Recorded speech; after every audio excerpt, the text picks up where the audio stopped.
श्री कील को मंत्र का शिव ऋषि अनुच्छंद श्री महासरस्वती देवता हैं। श्री जगदम्बा की प्रीति के लिए सप्तती के पाठांग भूत जप में इसका विनियोग किया जाता है। ओम चंडिका देवी को नमस्कार है।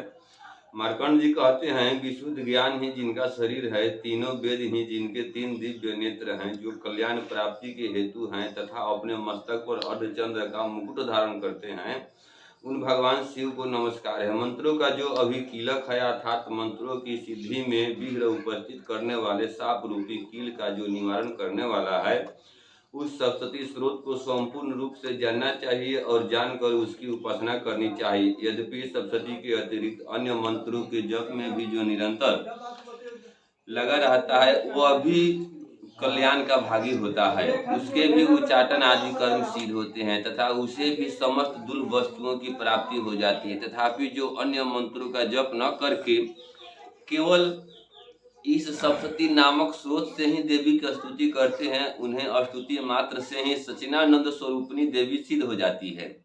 उन्हें अपने कार्य की सिद्धि के लिए मंत्र, औषधि तथा अन्य किसी साधन के उपयोग की आवश्यकता नहीं रहती। बिना जप के ही उनके उच्चाटन आदि समस्त अभिचारी कर्म सिद्ध हो जाते हैं। इतना ही नहीं, उनकी संपूर्ण अभीष्ट वस्तुएं भी सिद्ध होती है। लोगों के मन में यह शंका थी कि जब केवल सप्तती की उपासना से अथवा सप्तती को छोड़कर अन्य मंत्रों की उपासना से भी समान रूप से जब सब कार्य सिद्ध होते हैं, तब इनमें श्रेष्ठ कौन सा साधन है। लोगों को इस शंका को सामने रखकर भगवान शंकर ने अपने पास आए हुए जिज्ञासुओं को समझाया कि यह सप्तती नाम संपूर्ण स्रोत ही सर्वश्रेष्ठ एवं कल्याणमय है। तदनंतर भगवती चंडिका के सप्तती नामक स्रोत को महादेव जी ने गुप्त कर दिया। सप्तती के पाठ से जो पुण्य प्राप्त होता है, उसकी कभी समाप्ति नहीं होती, किंतु अन्य मंत्रों के जप जन्य पुण्य की समाप्ति हो जाती है।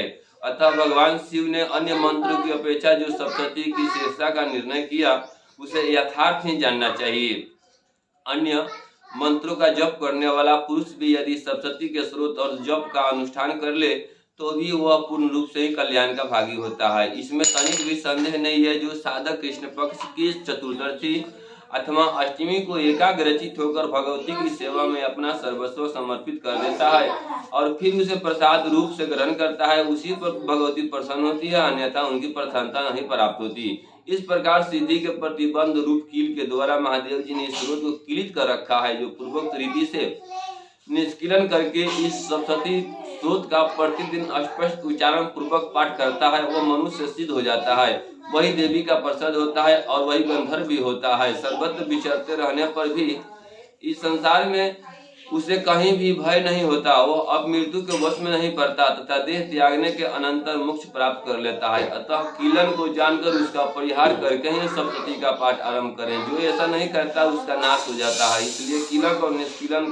का ज्ञान प्राप्त करने पर ही यह स्रोत निर्दोष होता है और विद्वान पुरुष इस निर्दोष स्रोत का ही पाठ आरंभ करते हैं। स्त्रियों में जो कुछ भी सौभाग्य आदि दृष्टि गोचर होता है, वह सब देवी के प्रसाद का ही फल है। अतः इस कल्याण में स्रोत का सदा जप करना चाहिए। इस स्रोत का मंत्र स्वर से पाठ करने पर स्वल्प फल की प्राप्ति होती है और उच्च स्वर से पाठ करने पर पूर्ण फल की सिद्धि होती है। अतः उस स्वर से ही इसका पाठ आरंभ करना चाहिए। जिनके प्रसाद ऐश्वर्य, सौभाग्य, आरोग्य, संपत्ति, शत्रुनाश तथा परम मोक्ष की भी सिद्धि होती है, उस कल्याणमय जगदम्बा की स्तुति मनुष्य क्यों नहीं करते। कीलक सूत्र पूर्णम।